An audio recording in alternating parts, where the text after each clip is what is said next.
नमस्कार। कहते हैं कि निरोगी काया संसार का पहला और सबसे बड़ा सुख है। स्वस्थ नागरिक मिलकर समाज और देश के विकास की नींव तैयार करते हैं।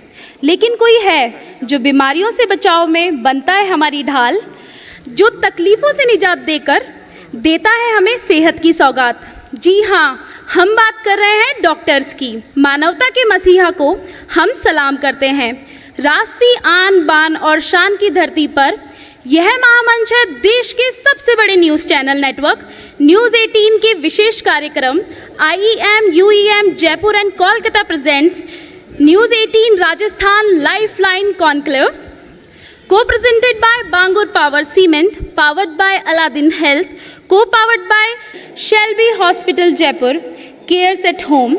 सबसे पहले हम आभार प्रकट करेंगे उन सहयोगियों का जिनके सहयोग से न्यूज़ 18 राजस्थान लाइफलाइन कॉन्क्लेव के इस आयोजन को साकार किया जा सका है।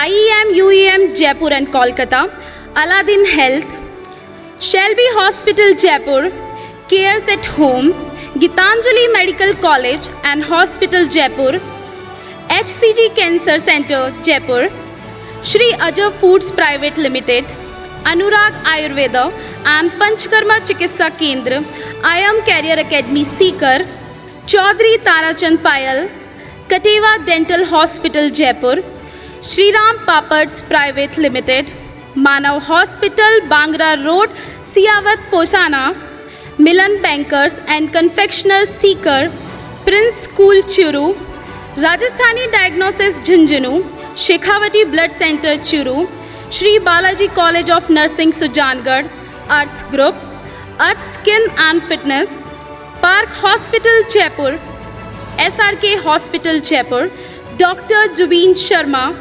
Just health and wellness, Mahatma Gandhi hospital Jaipur, Aakriti IVF centre Pinali, JD hospital Ringas. हम आप सभी सहयोगियों का हृदय से आभार प्रकट करते हैं। मैं एडिटर अमित भट्ट जी से आग्रह करूंगी हमारे मुख्य अतिथि माननीय चिकित्सा एवं स्वास्थ्य मंत्री राजस्थान सरकार श्री परसादी लाल मीणा जी को बुके देकर उनका स्वागत करें।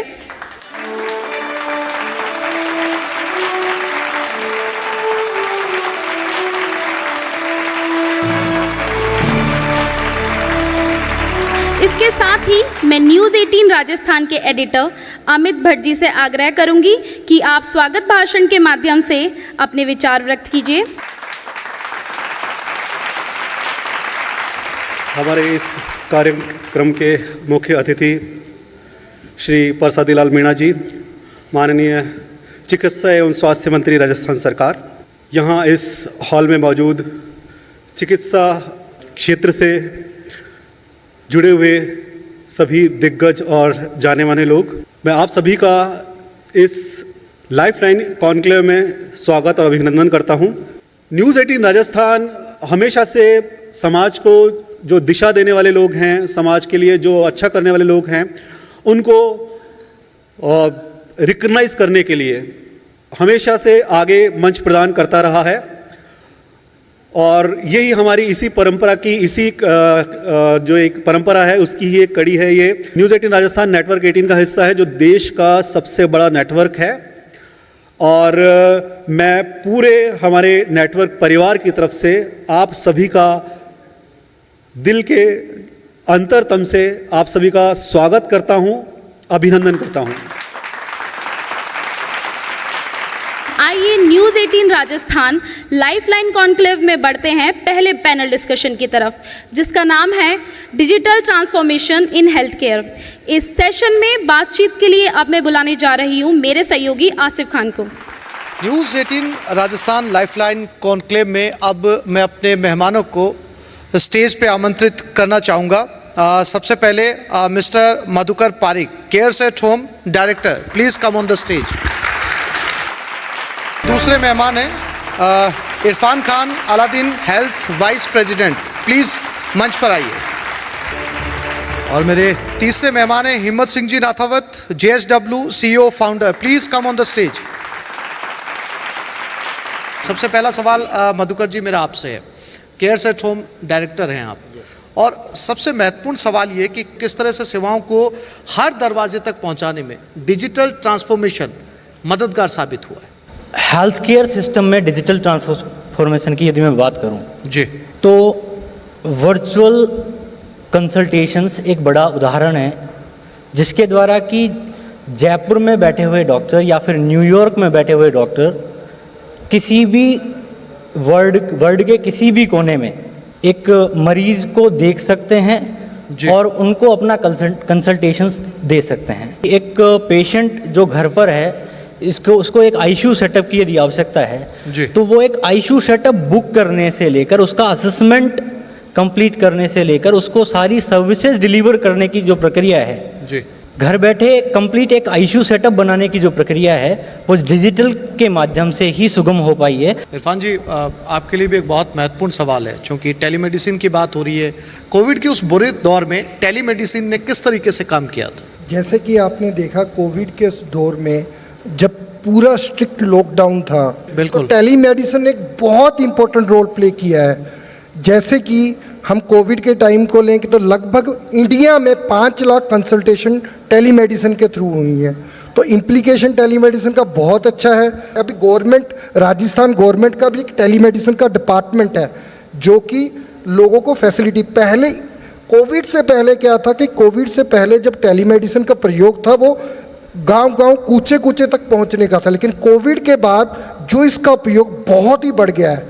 हिम्मत सिंह जी, GHW के अगर मैं बात करूं, उसका हेल्थ प्लेटफॉर्म से जुड़ी हुई आपकी जो सेवाएं हैं वो कंपैरेटिवली दूसरों से कितनी अलग है? जो फिजिकल की प्रेजेंस है, अगर वो डिजिटल के साथ क्लब हो जाती है तो कॉन्फिडेंस लेवल एक अलग लेवल पे होता है। हमारा प्लेटफॉर्म डिजिटल होगा, लेकिन जो सर्विस प्रोवाइडर होगा वो लोकल होगा। और हमने जयपुर के लीडिंग हॉस्पिटल्स और लेबोरेटरीज के टाइप करके और मैक्सिमम लोगों को कोशिश की कि बेस्ट से बेस्ट पैकेजेस, डिस्काउंटिंग और बहुत नॉमिनल रेट्स पे हमने प्रोवाइड करवाए। तो JHW की खासियत है कि डिजिटल है बट ये फिजिकल भी है। मधुकर जी, हिम्मत जी और इरफान जी, आपने अपना कीमती समय निकाला और मेडिकल सॉल्यूशन के ऊपर विस्तार से चर्चा की। इसके लिए आप तीनों साथियों का बहुत शुक्रिया, तीनों मेहमानों का बहुत शुक्रिया। अपने दूसरे पैनल डिस्कशन की तरफ, जिसका नाम है क्रोनिक डिजीज मैनेजमेंट, इसके लिए मैं मंच पर बुलाना चाहूंगी अपने सहयोगी सुधीर कुमार शर्मा जी को। न्यूज़ 18 राजस्थान के लाइफलाइन कॉन्क्लेव में आप सभी का स्वागत है।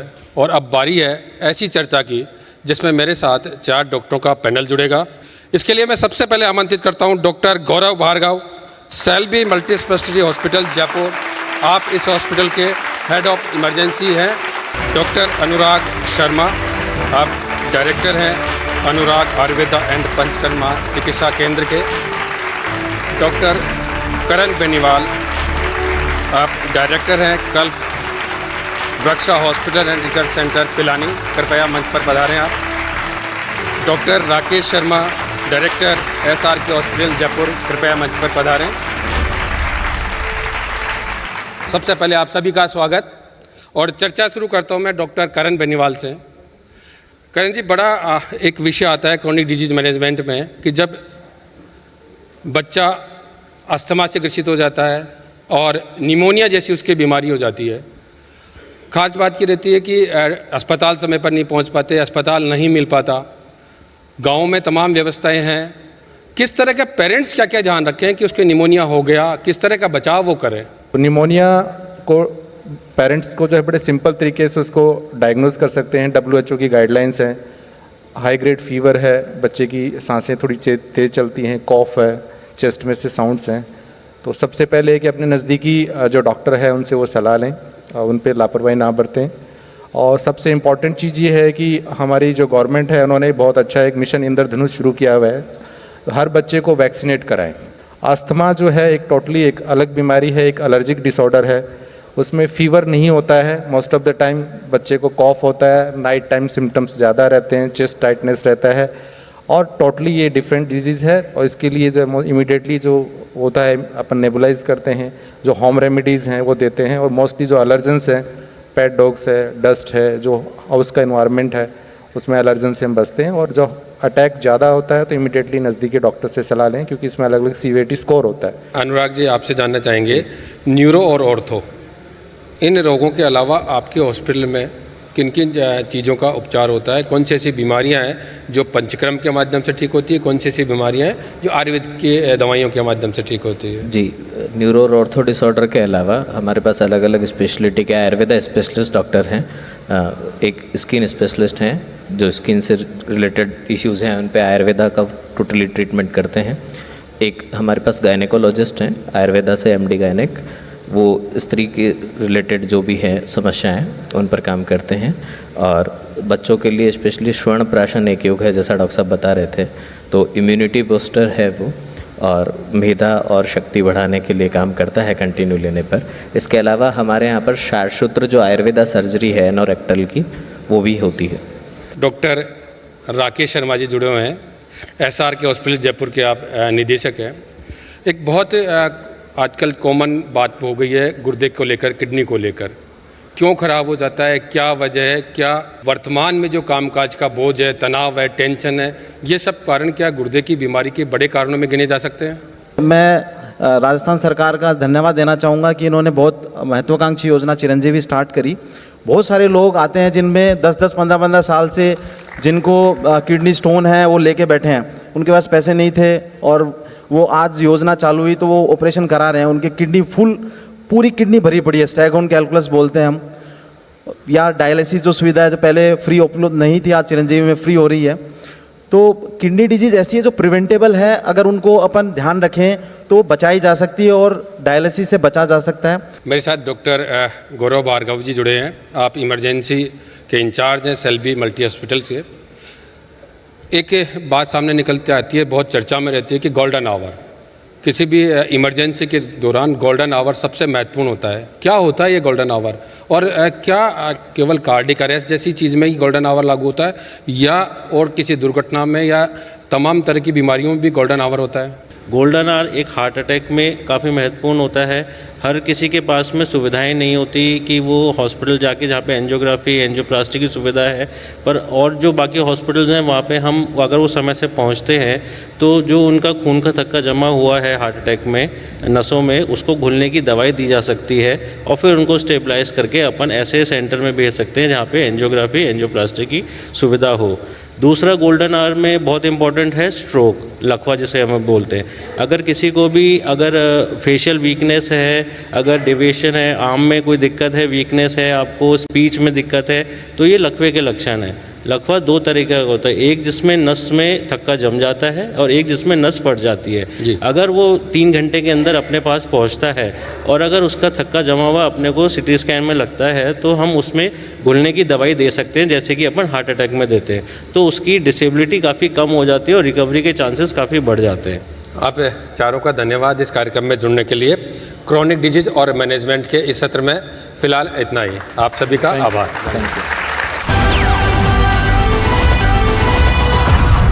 न्यूज़ 18 राजस्थान लाइफलाइन कॉन्क्लेव में अब वो घड़ी आ गई है जिसका हम सबको बेसब्री से इंतजार था। जी हाँ, अब समय है कार्यक्रम के मुख्य अतिथि माननीय चिकित्सा एवं स्वास्थ्य मंत्री राजस्थान सरकार श्री परसादी लाल मीणा जी के संबोधन का। परसादी लाल मीणा जी, आपसे विनम्र अनुरोध है, कृपया मंच पर पधारें और अपने विचारों से हमें अवगत कराएं। जोरदार तालियों के साथ स्वागत कीजिए परसादी लाल मीणा जी का। कोविड में अपने सब ने, राजस्थान ने बहुत अच्छा काम किया, चाहे वो सरकारी हो चाहे प्राइवेट हो, डॉक्टर हो चाहे नर्सिंग हो चाहे दूसरे हमारे कर्मी हो, अपने बिना जान की परवाह किए आपने सब में कोविड में राजस्थान के लोगों की सेवा की, वास्तव में सराहनीय काम है। मैं न्यूज़ 18 राजस्थान के CEO और इनके सब साथियों को, इनको भी बहुत बहुत इनका धन्यवाद है। आप सबको भी मेरी ओर से बहुत बधाई।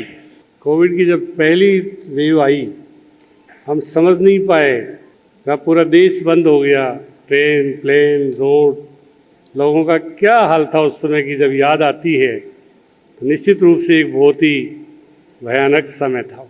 मुख्यमंत्री जी का एक आह्वान था कि हमारे देश में संकट जो आया है, हमारे प्रदेश में कोई भूखा न सोए।